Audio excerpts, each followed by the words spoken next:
I've used a variety of different technologies through the process of producing my trailer, website and poster. During my planning for my projects, I mainly use WordPress. This is a cloud storage. This allowed me to post all my work online, therefore allowing my teachers to view my work. This also allowed me to have access to my work wherever I was, on my phone, laptop and at school. WordPress also enabled me to get feedback from my teachers constantly, as they were able to comment on my work that we posted. I also used YouTube during my planning, as it allowed me to view other horror films of the same genre, giving me an idea of what to think about when producing my own trailer. It also let me carry out my textual analysis on other trailers, as while writing up my textual analysis on Microsoft Word, it allowed me to view the trailer at the same time. I used Microsoft Word when writing up my textual analysis of the trailer, website and poster. I also used Microsoft Word when making my website and poster flat plans, as this allowed me to put text boxes around the flat plans which contained a summary of each important part of the flat plan, for example, taglines, main image and the title. I used Photo Booth when carrying out my focus group to film my target audience commenting on the posters, website and trailer I analysed.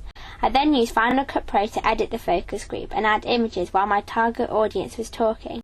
This allowed the person who was watching to know exactly what my audience is talking about, as they are able to view the image at the same time. This was using software integration, as I was using Photo Booth and Final Cut Pro together. When producing my poster and website, I used Photoshop.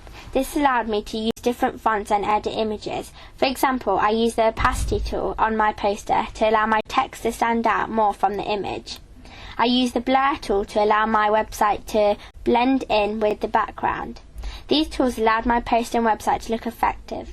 I used the digital camera to take the images, as this allowed my images to look higher resolution. It also enabled my images to be brighter, as my images were taken in the dark. Therefore, the flash allowed the photo to be even more visible, however, still showing that the image was taken in the evening. When creating my trailer, I used many software integrations. This consisted of mainly GarageBand, Final Cut Pro and Photoshop. GarageBand is where I got my music from. This allowed me to get sounds that fitted into with my horror/genre, for example, screams. These sounds allowed my trailer to look effective and scarier. On Final Cut, I edited my trailer clips that I videoed by a digital video camera.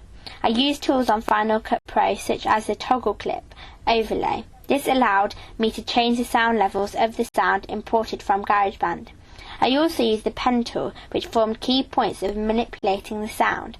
For example, making the sound gradually get louder when something is about to happen. It also allowed me to turn the sound off when filming. For example, when filming outside, it was impossible to get total silence. I also used video filters, such as the video transmission fades. This enabled me to insert fades into my trailer, for example at the beginning and at the end. I used Log and Transfer to read the SD card when importing my video footage from the video camera to Final Cut Pro.